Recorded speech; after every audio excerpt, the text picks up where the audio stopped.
All right. Hi, I'm Carl Varnado. I'm the chair of Blacks in Gaming for the IGDA Special Interest Group. Today, we're talking with some very, very important people in the game industry about what's going on in our society and how we can make it better for African Americans in the game industry and overall. So I'm going to begin. Gordon, Bellamy, Raffy Regulus, and Trinidad Hermida are all here to talk about what's going on in the industry, and we're going to get started with Gordon. Gordon was Big's Lifetime Achievement Award winner in 2018. His history in the industry is legendary. And Gordon, what I want to ask you first is, we're getting a lot of people who are watching the news in the game industry and thinking about what they should do. Let's start with that. If you're feeling like you should do something, what are some things they could do? I think for me, the number one thing people can do is to begin to do the work themselves. They can start at Google, right? They can start right there because a lot of your advocates who are endemic to the situations going on are working on that full energy. So it'd be sort of like if you think about the nurses and doctors and first responders, or a fireman putting out a fire, right? If the fire is going on right now, you want to help the fireman, you don't tap the fireman on the shoulder, right? You figure out how you can be additive, and then you bring that additive energy to it. Got you. That's amazing because Trinidad, you're at Niantic, and Niantic made a big announcement today about what they decided to do in the situation. Can you give us some examples of what Niantic decided to do in response to what's going on in that situation today? So we took a multi-pronged approach, not just to make a statement externally in solidarity for Black Lives Matter, but also that we're going to make a commitment internally to check ourselves before we wreck ourselves, which means we're making a donation to the Martha P. Johnson Fund, which is something that we thought long and hard about because it is Pride Month, and Martha P. Johnson was a badass. Martha P. Johnson went out there and started what we know as Pride with, Gordon can give the real, the real deal, but just really saying, how can we impact culture? How can we use our platform? How can we allow people to have access to our platform and use our brand to empower small businesses, empower Black-owned studios, and different things of that nature. So it's definitely also a component of training and a component of coming internally and finding that we do have some broken systems in place that we need to work on. And so that accountability is there. We put that statement out because we know that everybody knows now, let's get this party started, but it's not a race, it's a marathon. We definitely know that this is going to take a long time, but the commitment is there. So, and go ahead. Go ahead, sorry, you want to go continue? No, and it takes all of us. It's not the job of the diversity and inclusion program manager or the leader, or it's a whole company wide. We want to volunteer. We want to come together and support each other. Raffy, it is Pride Weekend. You started New York Gay Gamers, right? So speak about that, and being a person of color for that. What's your experience been in that situation? How do you feel like the call is being answered from your perspective? Yeah, so being the co-founder and president of NYC Gaymers, it's interesting because my day job, I'm working as a community advocate activist for abuse survivors of violence, right? So it's interesting how much of my my career intersects with the work that I'm doing with our nonprofit, right? So the protests started happening in New York City, and I was on the front lines for most of it, and I was so deep dived into it, I didn't realize until I took a step back in my home. I reached out to my team, to my board, and I was like, hey, so I should have asked this sooner, but I'm not okay. Are we gonna do a statement? Because we're NYC Gamers. I feel like we need to do a statement. And I was floored by the response that I got from my team. They were like, oh, gee, Raffy, we were all just worried about you, and we were here, we're ready for you. We have a draft set up. We have some ideas that we want to run by you, but we saw that you were so busy. So we wanted to wait until you were ready, and we're here. Let us know what you need, what you want to do. Let's do this. And we worked as a team. We came up with a very intentional draft, and we released a public statement And some things that we held into account was, first and foremost, not using our logo or any events that are already promoting for Pride, like not integrating that into our public statement, because we wanted to make sure that it's not about us as an org, but it's about us as a community. And NYC Gamers, we are a reflection of the community that we serve. Our leadership team consists of majority LGBTQIA plus folks and people of color, right? So it's important for us to make sure that when we're speaking to our community, for our community, we are doing so with that vulnerability, with that humility. And that's something that I love to see from other organizations and from other companies that are releasing similar statements. I think there's two different types that I've seen. There's the sort of disattached from the movement public statement that I've seen many companies publish, copy paste, right? And then I've seen organizations go above and beyond and make very intentional donations. Like, Trinidad, I'm hearing that Niantic donated money to the Marsha P. Johnson Foundation, and I'm like, you see, this is what I want to see. That to me is so authentic, and it speaks volumes. And I think I heard about Nintendo donating money to the Black Lives Matter movement and the NAACP. Like, put your money in a place where you know it's authentic, and don't do cookie cutter advocacy and activism at a time where it can come off to our community as performative. What we don't need is performance. If we wanted performance, we would say screw the epidemic, screw the pandemic, and let's still have pride. Because pride nowadays is performative, right? Well, let me ask a question. So I'm in the game industry meeting on Tuesday.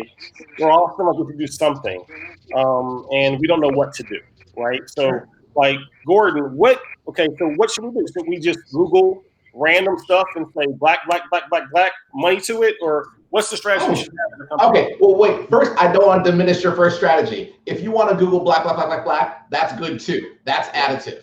But I would say it falls into three categories: time, talent, and treasure. So we talked a little bit about treasure, people just giving cash. What is actually very meaningful is a lot of people are giving time.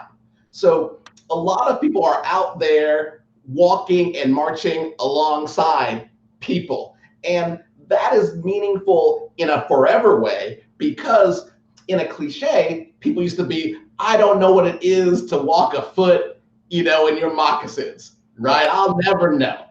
But what I'm seeing is that, in fact, people are walking in the moccasins alongside folks and now have their own very real frame of reference, even if it's only a taste, even if it's a moment of the experience of being a person in a marginalized community, whatever that may be. I think also things which are permanent. Like, there's things which are the moment and the things that are permanent, which is why I think it is important to follow people. Like, follow them on Twitter, follow them on Instagram, because that's something that's gonna have a long tail, long after this moment or this period, right? Because you're saying you're of value not just in this moment, but I want you to be of value on an ongoing basis.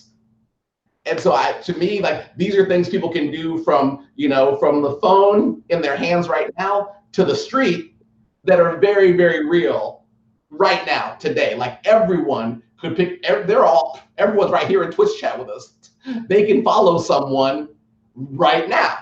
They can follow one person. And if they need a hint, I can put some links in chat and they can just click follow and be doing something. That's not performative, that's investment. Right? That's saying, I want to hear what you have to say in July, because I hope you're around. I want to hear what you have to say in September, because you're going to be around, right? All of that is active. And I will say, for me personally, meaningful. Like, real talk, it is meaningful when you don't have to do the work, when you don't have to run an ad or be, as Raffy said, performative, right? When someone says, you're already of value, let me follow along. So Trinidad, but let's say I want to do something for Black developers in particular, because I'm in the game industry, I want to affect my industry, I want something to happen in my industry. What can I do to help somebody in the particularly in the game industry? So I've done my $100,000 donation to Black Lives Matters, I've done the bailout fund, but now I want to do something for game developers in particular. How can you help Black developers in the industry itself? What would be some ways? We have Game Devs of Color Expo, which happens in New York every year. Dope, like just from the ground up. Like the first time I went, I don't even know how to express the emotion. It was so beautiful. It was so holistic.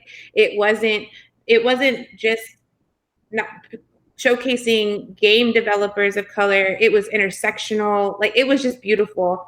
And so I'm all for game developers of color, Black in games, big. There's a Facebook group which is starting to build. There's going to be a Discord, all these other things. I also want to recognize that there's Afro Latinas. So there's Latinx in games. Also Latinx Games Festival. I mean, we have like and one thing that Gordon mentioned was Twitter. Like, not to be funny, I ended up in this, not ended up, but I chose to be a part of this industry over a year ago, and I knew nobody. So I started going on Twitter and searching for Black gamers, BIPOC gamers, Bayman Games in the UK, and I found a ton of resources, and I reached out and just said, I want to know more about what you're doing. I want to see where I can help. I want to know what your focus and your vision is. There are a lot of game developers out there, and half the battle is just connecting to these organizations so that you can learn more about them.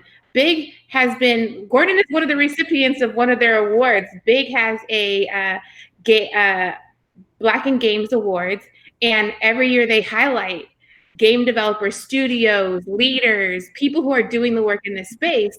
And we have a veterano on the call right now with Gordon Bellamy. He's been around for over 20 years. And this is, having this right here, you have a wealth of knowledge.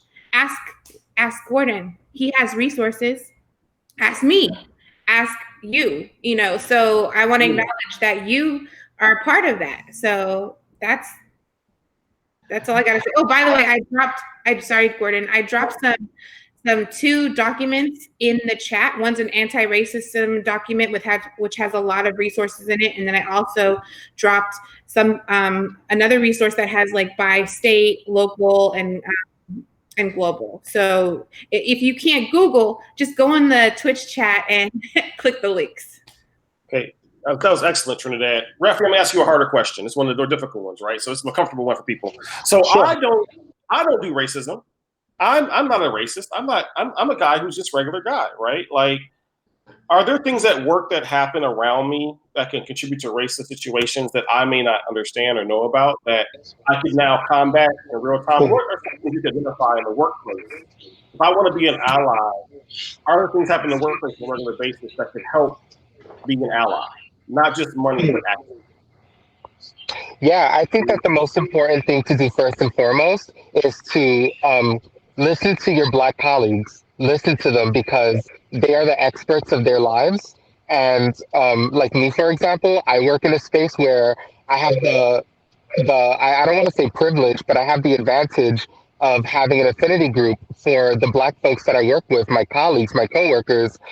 We also have a POC affinity group, an affinity group for people of color, acknowledging that there are also non-Black people of color that have work to do as well, right? That being said, listen to us, right? Listen to us when we're sharing what we're experiencing, microaggressions in the workplace. Don't expect us to be the ones to carry the emotional labor when we're the ones who are being murdered in these streets, and we're the ones that are being attacked online, offline, right? It's not right to expect those who are oppressed to find the solutions to have dialogue with our oppressors.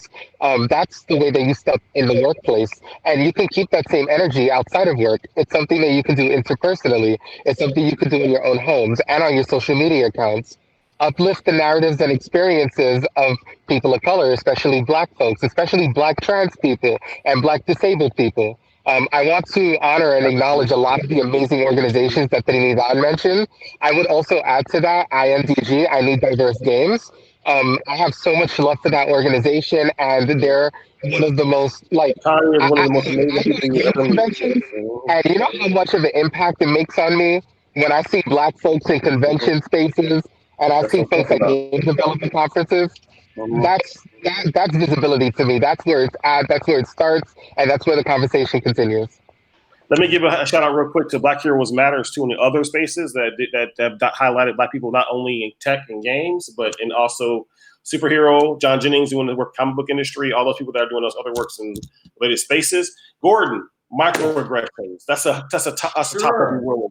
Can you break down microaggressions? I will. I want to go back to your real question of what people can do. Sure, go ahead. I find, at least as a teacher, an easy thing, which is a helpful exercise. And if you'll just consider it, just trust me on this one. Oftentimes in conversations, including this one right now, women are forced to wait for their turn to talk. If you just begin to go like, you know what, doesn't matter the topic, could be where to go for lunch, could be what to do with your next piece of software, could be anything. And go, you know what? I'm going to just breathe and I'm not going to say anything until all of the women in this discussion get a chance to speak and begin to stretch that muscle. That is something that will carry over into sensitivity to all populations. Like, you don't have to wait till the house is on fire, right, to fireproof the house. Like, this is the time where you can be in a very easy, non-confrontational. It doesn't got to be about the protest. It doesn't have to be about the COVID. It can be any subject that you're comfortable with. Just stop talking and don't say a word until all the women get a chance to talk. You'll find it'll be stunning because everyone will be like, wait, we're stretching a new muscle together.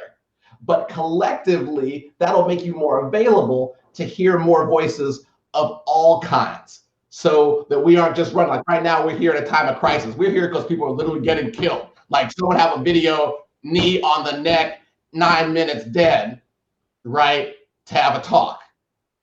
That's late. The house is already on fire, burned to the ground. We're having a talk. We need to have talks before the fire, so we can be building things together, having more shared experiences, having more in common, right? Being more additive, and there's still gonna be fires, but we'll be in the same fire together and be like, oh, this is a crisis. Like, oh, because we're in this together. So I just wanted to touch on that.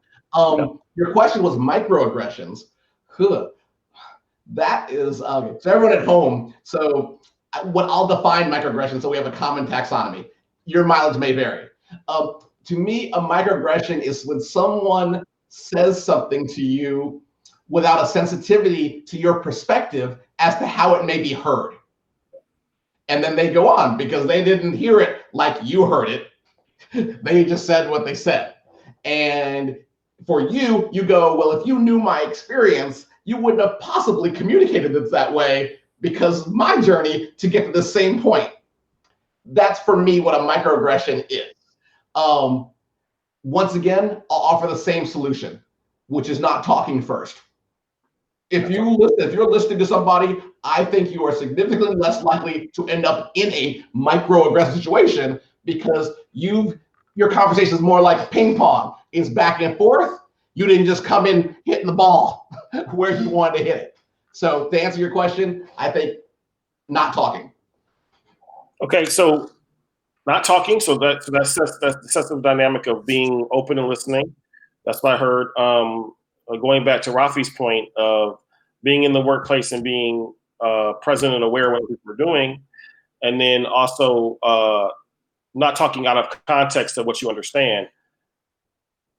Trinidad, this one's a heavy one for me, is racial gaslighting. When people pretend like in the workplace nothing is happening, but things are happening, right? Like not being affirmed in the workplace. Can you speak to that experience, like, and how to combat that? I've heard you before. You're really good at this sort of thing where like the reality that's happening is not acknowledged by other workers and not dealt with by other workers. I think that's a tough one because not everybody has the energy to fight those battles. Like, right.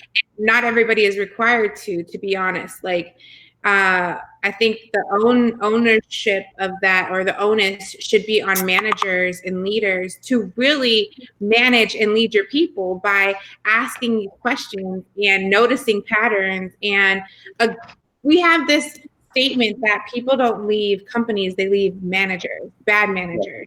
And so I'm not saying that all the onus is on the person to have to figure out what's going on emotionally.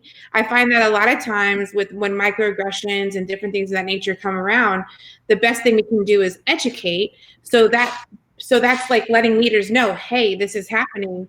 This is why we do surveys. This is why like companies try to get a temperature of their people every year or multiple times a year to find out what's going on. But at the same time, I feel like it's hard. I rely on this because my job is to fight. So I have a sword in one hand and a soapbox in the other. But that's not everybody's fight. Some people just want to go to work, and that's understandable. So finding people within your org who are saying, hey, even if it's a backdoor, hey, you know, I heard that in the meeting, you know, but I didn't say anything, but I want you to know that I'm here for you. Well, pushing those people to say, hey, next time we go into that meeting, say something, because I can't always speak up for myself because sometimes I get reprimanded for it. So finding those allies within the organization. I also believe that collectively you can make a change. Like, and I know that sounds fucking weird because it's like, sounds like I'm on the rooftop, but like realistically, an email from 100 people to the CEO versus an email from one makes a huge difference. So all these allies, all these people who say that they want to help, pulling them in and saying, hey, we need some training. We need some more funds around educating our managers and our leaders. We need a commitment. And so getting an executive sponsor for your ERG who's willing to put their neck out there in the meetings. Allies are in place. Like, a true definition of an ally is when someone's able to be in a room that you're not in and either bring you in or speak on your behalf and get you access. So that's my two piece. Trinidad, you opened up on ERGs, and so did you, Raffy. Can either of you speak to the ERG experience and how important it is to companies and what an ERG is and how those work in companies? First, I just want to say the definition of an ERG. I'm sorry. I've been in like random like acronyms. ERG stands for Employee Resource Group. It's an affinity group. I'm so glad you told me that because I thought that ERG was ethnic racial group, and I'm like, what company is this? What is going on? Thank you. Well, Employee Resource Group, there's also BRG, which is Business Resource Group. And I believe that all ERGs that are done the right way are business resource groups. The business can go to ask questions, to get insight on products and different things of that nature. So, Raffy, you want to say more, or were we talking about a different thing? I think that coming from a nonprofit, so just to be fully transparent, we became a legal nonprofit as of January 2020. And we've been busting our ass to get our nonprofit status for. I've lost count how many years it took for us to really build ourselves, and it's because of the fact that we made a promise to our community that we weren't going to become a nonprofit unless if our founding board was a reflection of the community that we serve, right? So we're having all these conversations, and I just keep thinking about how much our communities are stakeholders in this, right? And I think about how I show up in the space. So, I feel very comfortable being vulnerable about my intersecting identities. I'm Black, I'm Puerto Rican, I'm non-binary. A lot of people assume that I'm cisgender because of the way that I express my gender. However, it doesn't change the fact that I am who I am, and the fact that I have to constantly remind people of who I am when I'm in the space, it only makes me wonder who's speaking for me when I'm not in the room. Who's correcting folks when I'm not in the room and I'm being misgendered, right? And I feel like it's so important to keep that same energy, not only when we're talking about LGBTQ folks, but also when we're talking about Black folks in the space, right?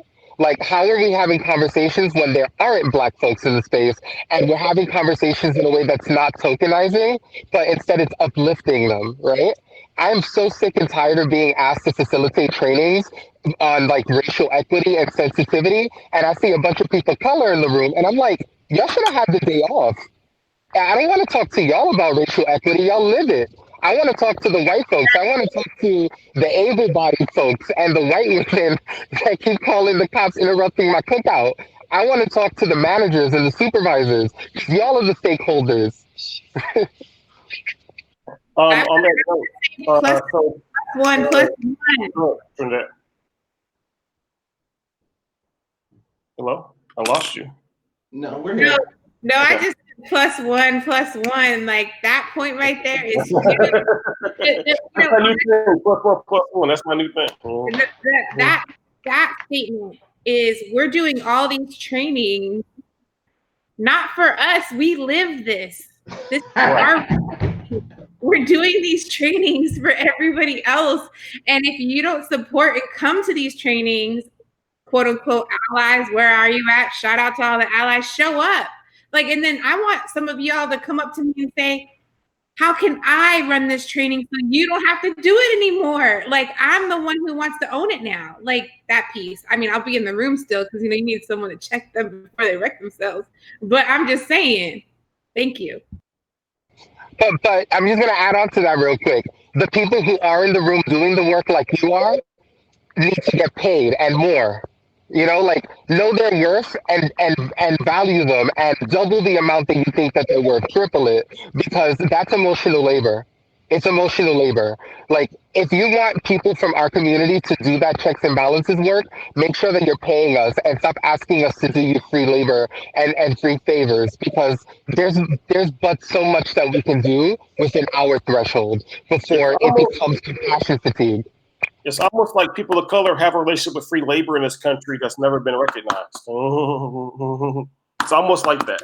Gordon, on that note, so a couple articles were about the Amy Cooper situation in New York with the lady who called the cops on the guy when she was walking her dog, even though she was in violation of the park of the statute. Talked about how many Amy Coopers are in back meetings that have these certain kind of comments. I don't feel like he's a good fit. I don't feel like I'm comfortable around that person. I don't feel like can you talk about this discussion about the ether, where they're not a good fit? You get this dynamic in the discussion that's always about, I just don't see it, like, and how that can be combated by allies. Like when you get the bad fit discussion. Sure, culture fit. I don't even want to rush past the free labor discussion. I want to go back before we go forward, because the real question is like, what can you do? So one, you're here. So everybody, thank you for making the time to be here, right? That is meaningful to us. It gives us fuel. When we see this number 121, we go, okay then, right? Okay, right? Like, okay, that is very meaningful. I think you just need to imagine that all of us, just have a taste, work full time, right? And so for as an example, I can't speak for y'all, I'll spend part of my day crying because we're being killed. People look just like me, okay? Yep. Including me, could be me. If I leave my house tonight after an hour that's sent to my cell phone and someone kills me today, there'll be a debate.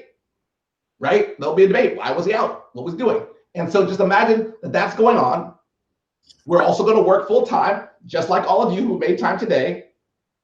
Raffy's actually headed to a protest right now, right? Trinidad has to not only navigate her own journey, but also the journeys of everybody in her company, right? And so sometimes a note without expectation is more additive than you know. So not about me, I'm pretty good. I see you here and I'm having time in my life. But if you have someone who is in your work world, you could send them a note today, just says, hey, thinking of you, don't need nothing. Just want you to know I am thinking of you as you are. That sort of additive work is super, because like listening, like letting other people talk, you're just investing in the relationship. To bring you back to your point, that is what culture fit is, right? Which is valuing people as they are, right? Then they get a chance to be great at their task, right? Because culture fit is never about can they program. That's right. Do they have the knowledge? That's right? That's not what that's about. It's more like, do I feel comfortable engaging with them? Do we have the trust where we can iterate, where, you know, if we're in the trenches, right? If something goes wrong, or the metaphor used to be, if we're in a foxhole together, I want to be with you, right? The pleasant one's like someone I want to have a beer with, okay? Well, people are in foxholes every day. Now Raffy's headed to a foxhole for real, okay? Hopefully when we're back together, you'll be able to have a beer. In between that beer and that foxhole, y'all can drop a note. Y'all can drop a fun emoji. Y'all can drop something uplifting that says, hey, I don't need anything from you, but I've got a little excess energy. Here you go. That is something everyone can do to create culture fits, right? In fact, you actually help other people create culture fits. Like I've had in some ways access to some cultures that are unique. Like I got to go to boarding school, right? Got to go to Harvard, got to work at EA, got to work at Tencent, right? Where I get access to some cultures that a lot of people don't get access to. But you investing in me enables me to make more people a culture fit. So when I can talk to Trinidad about my experiences, I can talk to Raffy about my experiences, I can talk to Carl, they have a chance to be a culture fit, right? So the work that all of you can do sort of scales out. I love that answer. And I want to expand upon it though, because my question really is around, I'm a person of, I'm not a person of color in the situation. I'm a person who wants to be an ally person of people of color. Mm-hmm. And there is discussion around me about how things are supposed to fit. And when I did identify when somebody is actually using bias against people who are not hired yet, but I'm not usually privy to that information, right? I don't really know what that looks like unless you tell me this is somebody using bias against them. Anybody can answer that question. Well, I'll jump and I'll let it go because I have feelings about bias. Your mileage may vary, okay? Yes. To me, bias involves the questions you ask before you engage with someone, okay? The question could be, should I hold my purse? Should I cross the street to get away, right? Or it might be like, oh, you like the Dallas Cowboys? So do I. Who's your favorite player? And so the questions that you ask dictate the type of biases that you're going to have. And so I find that when we do events and we try to be inclusive of people across gender and orientation and race and socioeconomic, that I try to ask a few qualifying questions and then ask questions that we can all answer. So I might ask you, Carl, who inspired you to get into games? Right? Versus where did you go to school? I didn't go to Harvard. I'm sorry. Oh, and see, you're feeling the distance. But we're down. Like, guess what? Look at the news. We're the same person. It don't matter, right? Right? So the questions you ask really dictate, right? Right. You know, right? If I ask Raffy, like, I see you ran the trans line. Who are some inspiring trans leaders in the community, right? That's a very interesting question that begins to give seeds of being close as opposed to building distance, right? So I think the types of questions that you ask them, the types of questions you ask yourself, set the tone for bias. Now I'll stop talking. Trina, do you want to jump in there? Or you want? I got a question for you. I want to transition from that to hiring itself, right? So hiring not only full-time employees, but hiring people who are contractors and out here like trying to get into the industry. How do those conversations happen, and how can they be better had to expand the base of people want to work with? How can that happen on the idea of what Gordon just did? Based off of everything that Gordon said, to continue the conversation, companies have to look at what the company's bias is.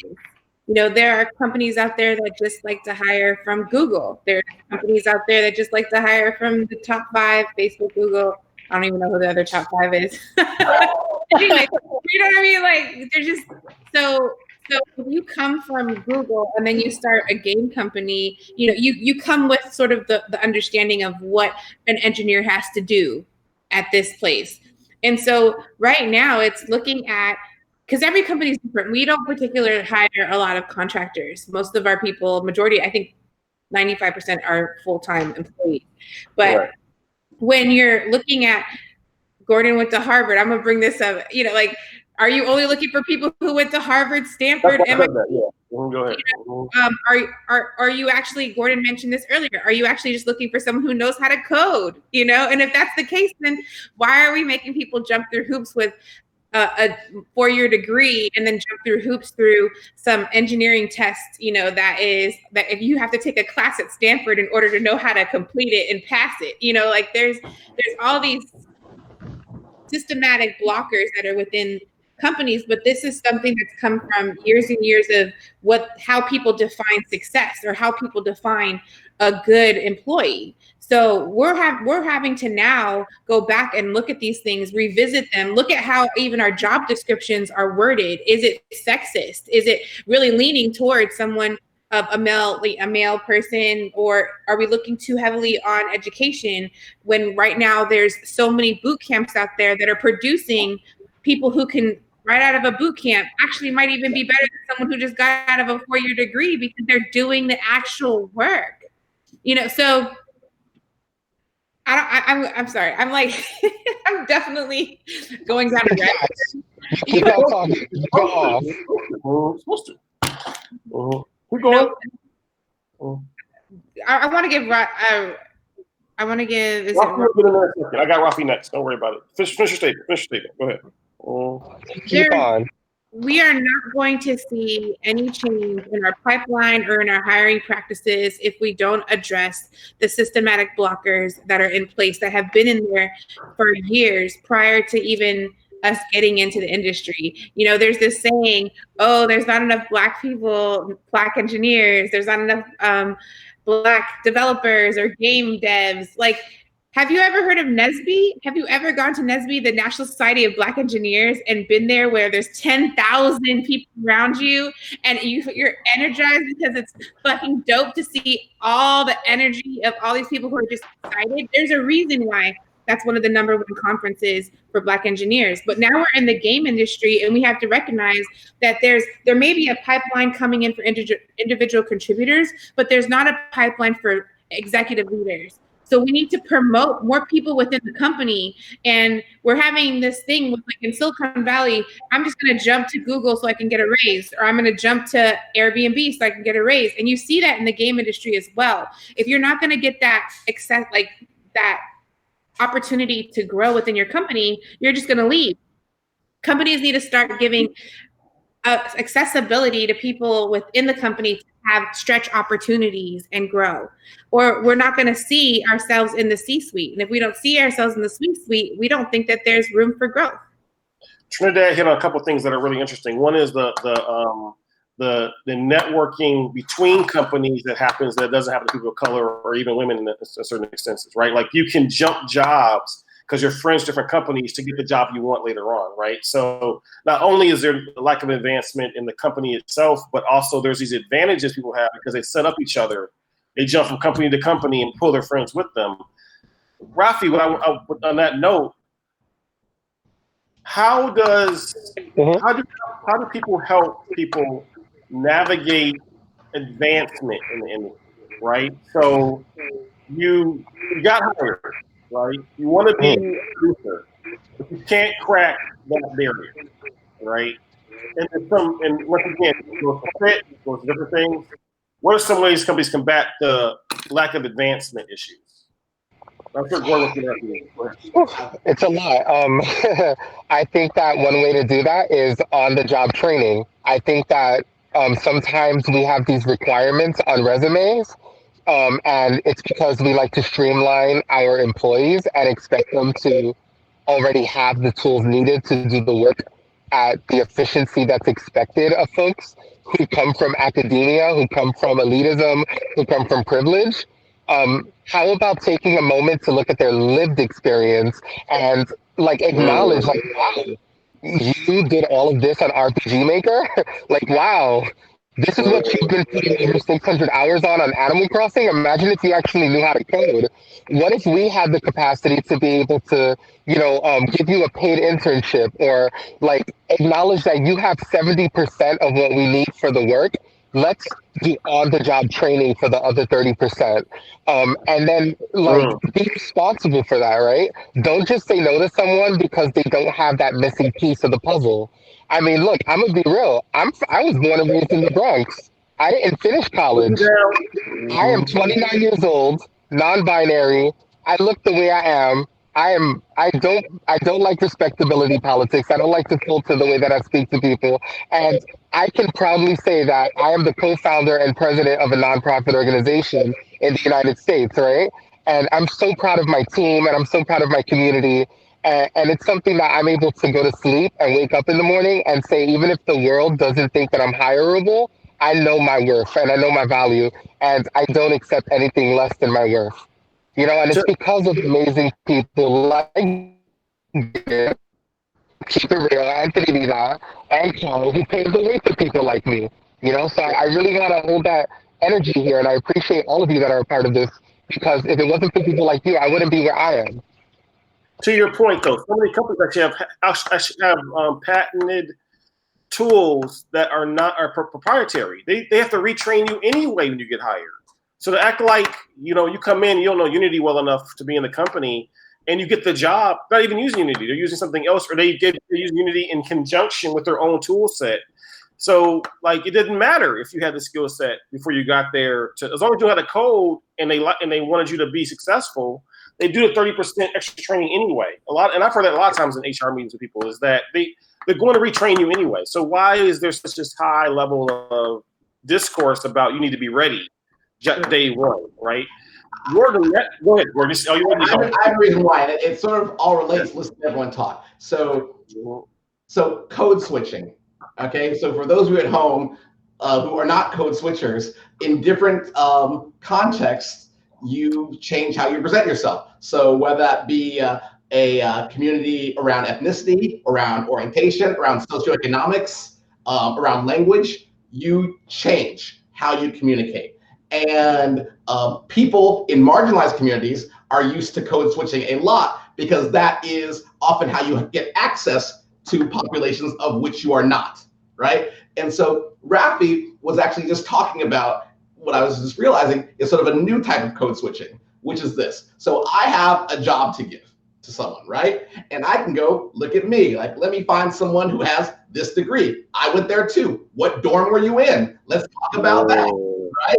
Versus saying, I want to be in a mode of who's a hard worker, who has shown that they have the same traits as me, the pull yourself up by the bootstraps traits, and I want to be in that mode. I only want to talk to people who are pulling themselves up by their own bootstraps.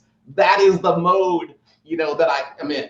And I think that the opportunity that companies and people who have opportunities to lift others up is to code switch around their values, right? Around the values that they have innately. They don't want to change, code switch around their values, and then have these discussions. Like, look at themselves, right? What their success means to them, what they're trying to do, and go, okay, these are my traits.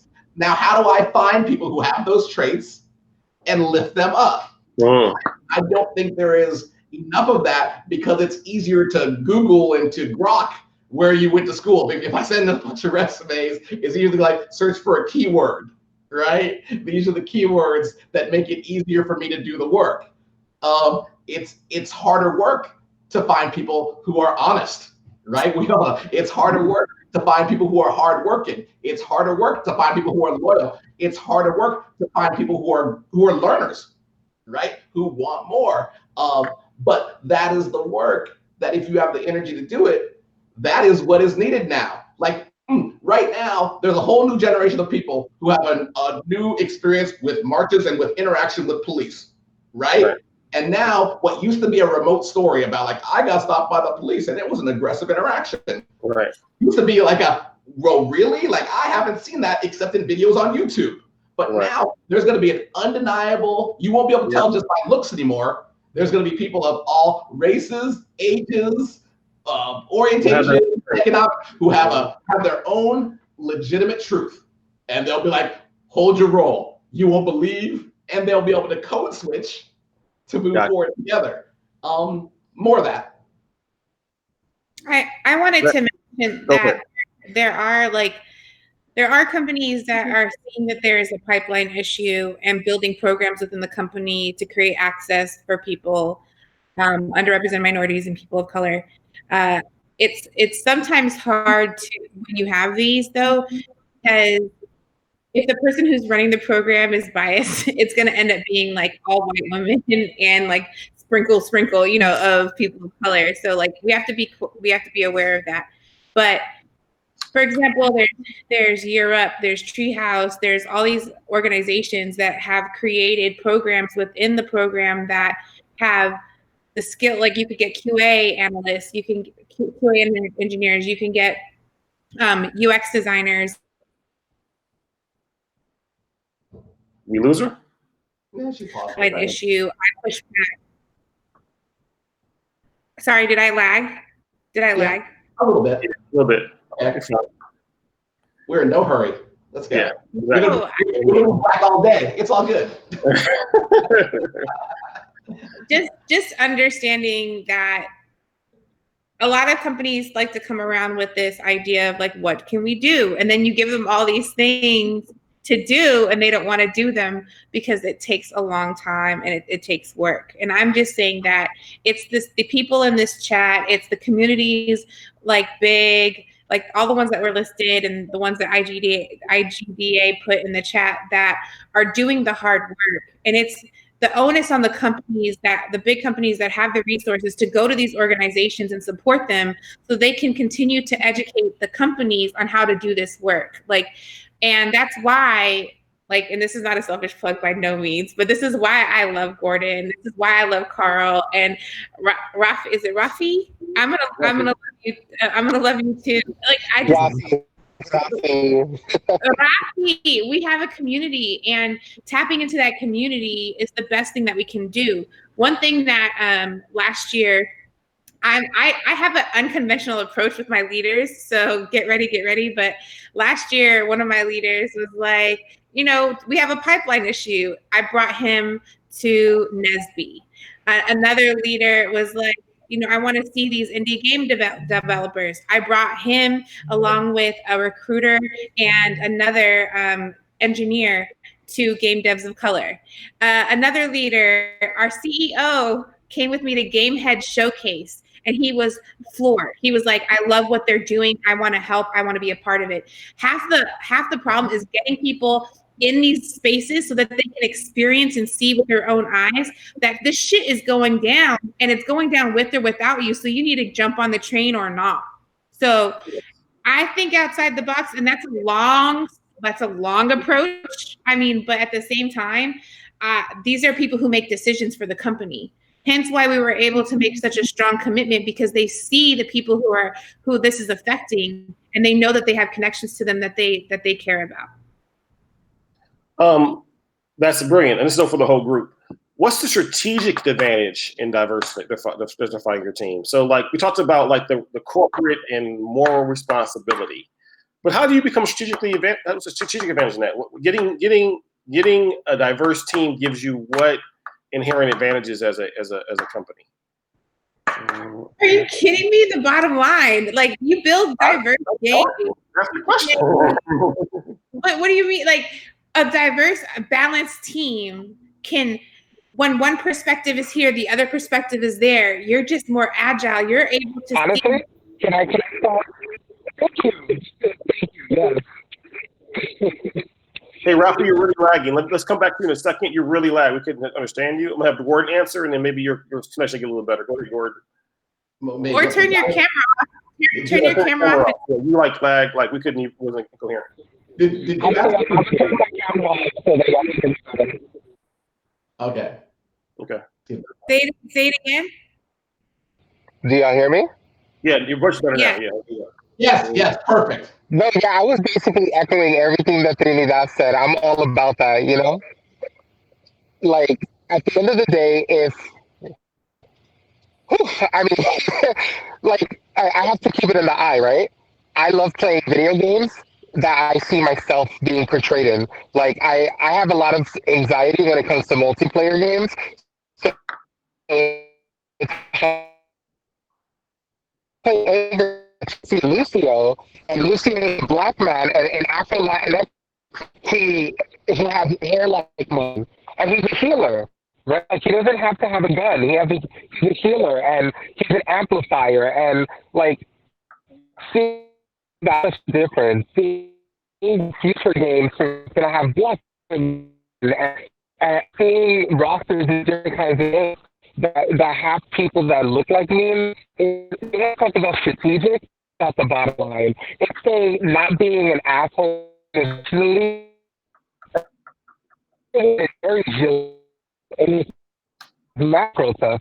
Instead of bullshitting their performative social justice, they kept it real about how they felt in response to police brutality, and like they got so much authentic feedback from the black community.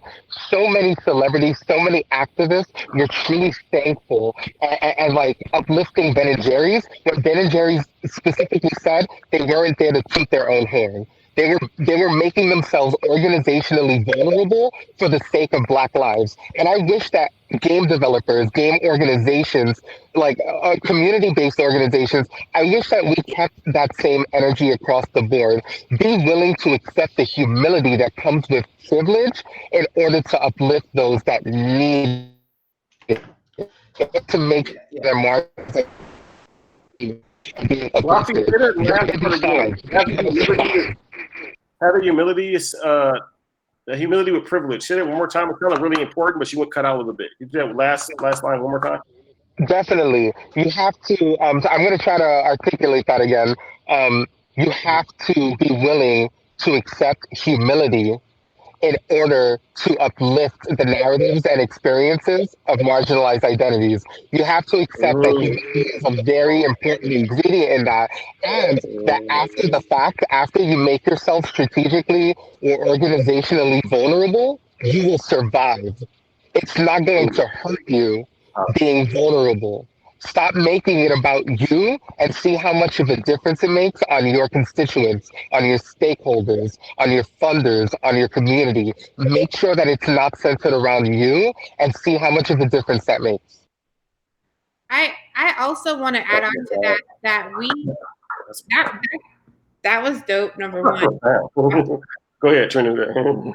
I want to add on to that we need to right now, because of the like just in general, the percentage of Black in games that are developers that are at these companies is very low. So we need to actually help create a game design something, for the people who are in the room, because right now these games are being developed without us in the room, and help educate how to do it in a more inclusive way. And so having accountability and not putting the onus on the one person in the room to be all things to all people when they're in that room is huge.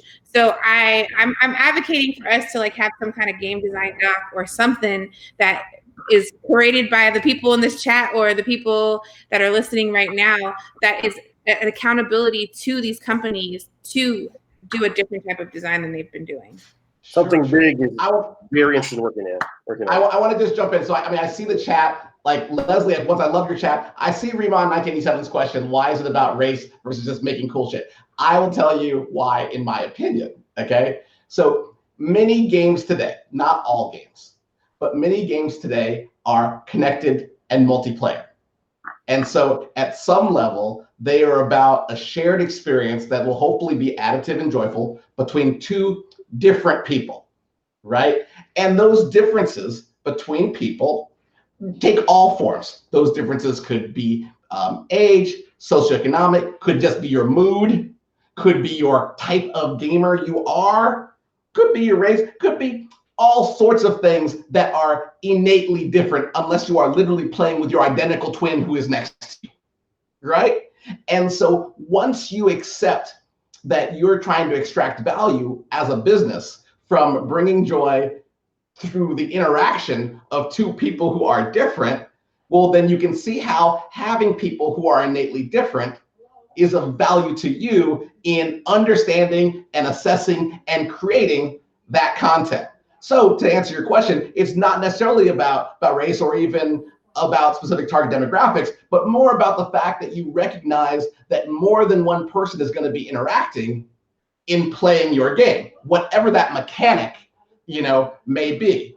And then if you have people who are different involved in creating that experience, you're more likely to be thoughtful in new ways about ways that people could play together on an ongoing basis. Raffy went deep into Overwatch. I love some Overwatch. All right, the Overwatch, the representation of me as a queer person is great, but it was even more so that this was a game where people who were not queer could be a character who is queer and be fully empowered in a game. In fact, they were fast, they were strong, they were armed, they were not armed, they had all the same powers. Not for me, I'm good. I'm going, once again, black all day, queer all day. But for someone who is not, to have spaces where they can experience that power and be like, oh, whatever I thought going into this, well, I gotta better aim this reticule and do some healing, right? I better get it together and get to it. That is additive if you think everyone who could play your game is of value. Now, if you don't, then it's not. And if you go, your game is specifically for person A or person B or person C, and D, E, and F don't need to play my game, well, then you don't necessarily need that diversity in its creation, right? Like if you feel like you don't want to serve lactose intolerant people, right, then you don't need to be sensitive to that in your menu. But if you're truly trying to have the biggest, broadest experiences, well, then you need to be inclusive with the ingredients that you put in before you bake the cake or make the game. And that's why. That's why it matters. Right. It is because of the value that you want to get as a business out of it, right? Pokemon Go wants everybody on the go, right? Street Fighter wants everybody on the Street Fighter, right? Like that's just business. And if you don't, then you're going to be in a very, very, very important competitive disadvantage, because say you exclude, we don't use race. You don't want your game to be played by people over 40, okay? That's your thing. I want young people only to play my game. Well, that's great if you have all young people who only play with young people. But if I want to play with my mom, and you say this game ain't for us no more because I want to play with my mom, well, I'm going to not only block you on that, I'm going to might block everything you make. Heck, I might unfriend because you hurt my mom's feelings, right? And not even see all the stuff you do going forward. And that's not something that businesses want to do. It's hard enough making something fun. I would even add to that. It was beautifully said. I would add to that a little bit. Cool shit refers to a personal aesthetic that is assumed into the question, right? That the personal aesthetic overrides other decision making, right? And personal aesthetic does not override other decision making. There's lots of people that come in and talk about marketing for the game, the look of the game, the character art, the dialogue. All of that comes out of a company-wide agreement upon. And so when you talk about aesthetic should have a dynamic of not only your perspective creates cool shit, right? Cool shit goes beyond your personal aesthetic, right? Because you're an auteur, but you're an auteur in a collective company that makes money. There are very rare game companies that they're nonprofits, right? So when you talk about your personal aesthetic, you're assuming your personal aesthetic is the only one that defines cool shit, which is not true for anybody in the world, right? So just for going back to that person's question, don't assume because you want to make cool shit that that's the only reasoning that goes into the discussion. I've got a simpler example, which is localization, right? And cultural localization of games, right? The game can be cool, but if I can't read the instructions, then I am not able to have the same joyful experience that you have. And games are now localized not only in word, but in culture, so that I can understand and play the same thing that you're playing and then have the fun.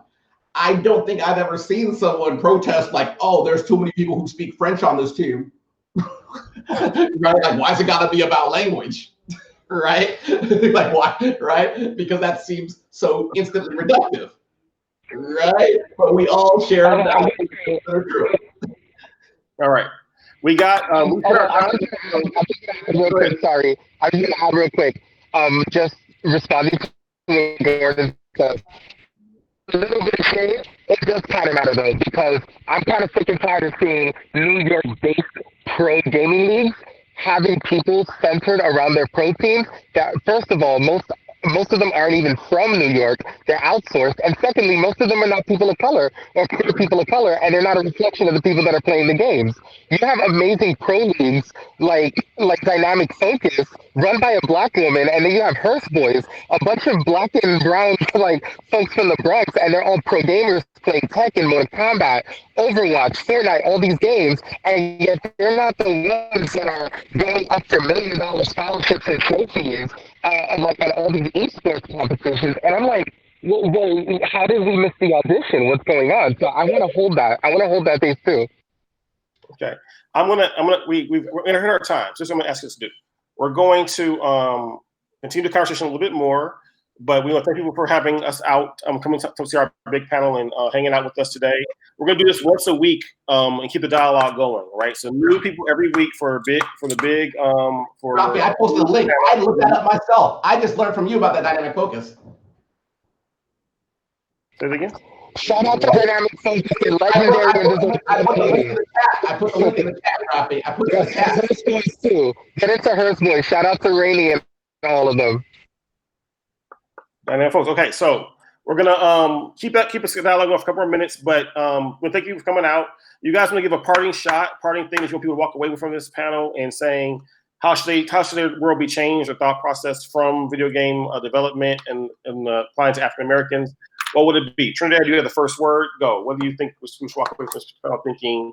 If they want to change their minds, be relevant, who should they be? Sorry, I missed it. I was typing in the Twitch chat. Yeah.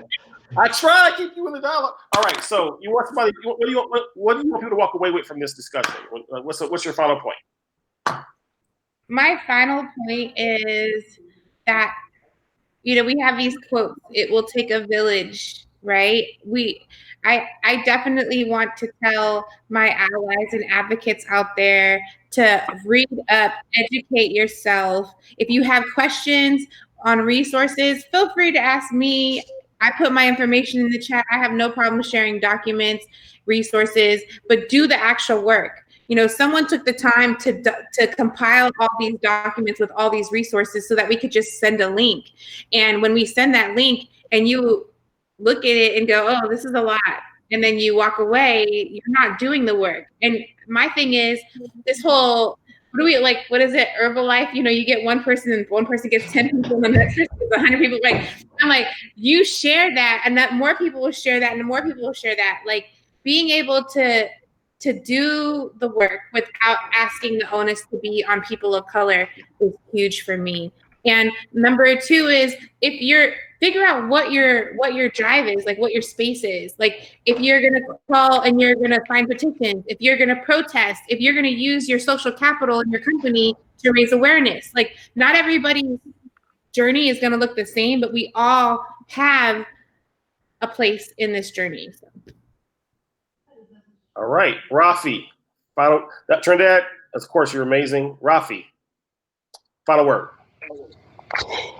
All right, so I guess my final word is going to be centered around my platform, because I want to see more people like me in panel discussions like this, and I want to see more people like me in gaming and in game development and in gaming organizations. So follow me on social media. Follow my organization. We are official NYCG or NYC Gaymers. Or you can follow me on social media. I love Twitter. You can find me at Raffy Regulus. I'm very easy to find there. We're strong believers that the Y in gamer, Gaymer, the Y in gamer means you belong. And I want folks to hold on to that energy. The Y in gamer means you belong. So follow us and keep this conversation going and hear more about ways that you can support NYC Gamers. We're fundraising to get our 501c3 status. We have an amazing Pride event coming up because self-care and sustainability is also an act of resistance and rebellion. So if you want to hear more about our Pride event coming up on Saturday, June 20th, follow us on social media and hear more. Black Lives Matter, Black Trans Lives Matter. Shout out to everyone who's out there in the streets fighting. I'm here with you. Say their names: Breonna Taylor, Tony McDade. Love it. And be safe for the protest, man. Appreciate you. Gordon, final word. Wow. Today, God, I'm tired. Okay, you say one thing to do because it's hard. I'll be sensitive to this. There's some days you got to ask 0 things to do. So ultimately, I'm not asking anybody to do nothing. This might be one of those days. You did this. Thank you. You're here, and we appreciate you for that. Something though that would be a surgical strike thing to do if you wanted to change the world. Here's exactly what we would do. So you see how there's 94 people in this room right now? Wait for it. If you actually all followed and connected with each other, forget me for a second. I forget all of us on stage. If you connected with each other, here's what you could do. As a group, you could make any Twitch streamer go from beginning to affiliate to partner as a group. You could literally change their lives, right? The hardest thing is to get an audience together on a sustained basis. All y'all have something in common, so you don't have to figure that part out, right? All your good vibes, right? We're here together.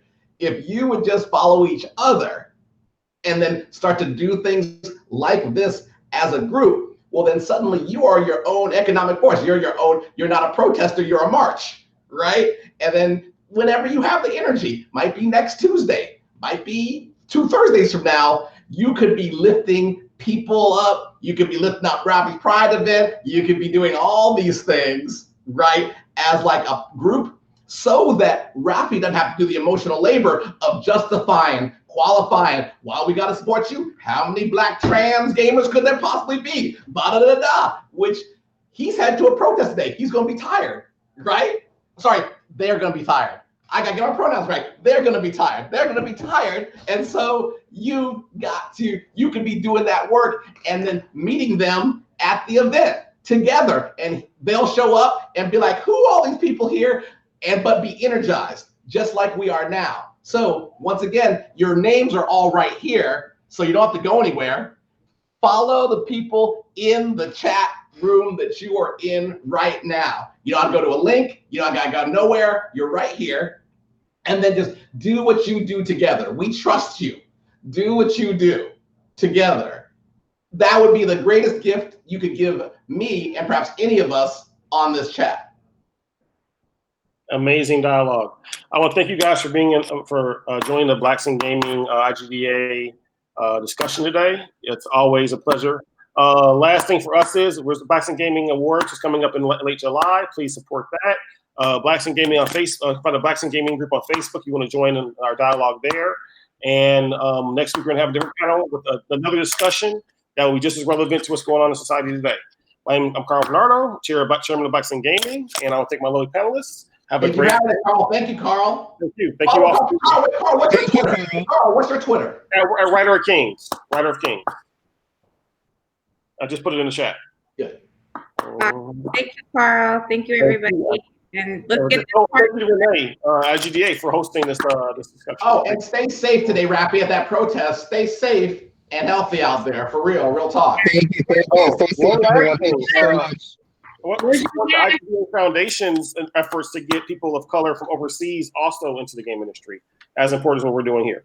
All right, thank you so much. Have a great day, and we are out.